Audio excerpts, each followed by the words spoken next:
ఈ రేస్ వల్ల సుమారుగా 700 కోట్లు వచ్చినాయని మనకు నోటీసులు అయితే చూడొచ్చు. కానీ ప్రభుత్వం ఎందుకని ఆ నోటీస్‌ని పట్టించుకుంటలేదంటే మీరేమంటారు? అదే అంటున్నా. ఇప్పుడు దానివల్ల మంచి పేరొస్తుంది హైదరాబాద్‌కి అండ్ బీఆర్ఎస్ పార్టీకి కాబట్టి, దాన్ని ఎట్లా డైవర్ట్ చేయాలన్న ఉద్దేశంతోటే రేవంత్ రెడ్డి గారు ఇట్లాంటి చిల్లరేషాలు ఏస్తున్నాడు. 700,00,00,000 చిన్న అమౌంట్ కాదు. దానివల్ల ఎంతో హైదరాబాద్‌కి ఎంతో డెవలప్‌మెంట్ చేయగలిగినాం. ఎన్నో ఉద్యోగాలు ఇవ్వగలిగినాం.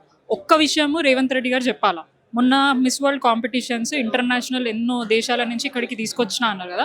మరి ఆ వేదికతోని ఎంతమందికి లబ్ధి జరిగింది, ఎంతమంది ఇన్వెస్టర్స్ వచ్చిర్రు, ఎంతమందికి ఉద్యోగాలు కల్పించారు అనేది ఒక క్లియర్గా చెప్పాలి. మేము కేటీఆర్ గారు ఏదైతే ఈ ఫార్ములా వల్ల, ఎందుకంటే గతంలో కూడా చంద్రబాబు నాయుడు గారు ఇక్కడ హైదరాబాద్లో ఉన్నప్పుడు వారు కూడా ఇక్కడ ఆ, ఏమంటారు F1 రేస్ కండక్ట్ చేద్దాం అనుకుంటు, కానీ అనుకోకుండా అది చేయలేకపోయాను. ఆయన చేద్దామన్న పని కేటీఆర్ గారు చేశారు. చేసి హైదరాబాద్ ఇమేజ్ని ఇంటర్నేషనల్ వేదికలో మాట్లాడే విధంగా కూడా తీసుకొచ్చారు. దాంట్లో కూడా ఆయన చేసిన ఖర్చు ఎక్కువ ఏం కాదు.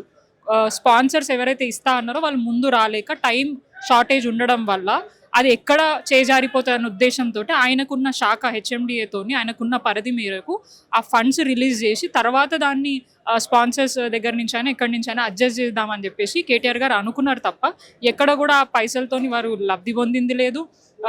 హైదరాబాద్ తెలంగాణ ప్రజలు లబ్ధి పొందిరు తప్ప కేటీఆర్ గారు పర్సనల్గా లబ్ధి పొందింది అయితే లేదు. అది మాత్రం ప్రతి ఒక్కరికి తెలిసిన విషయం.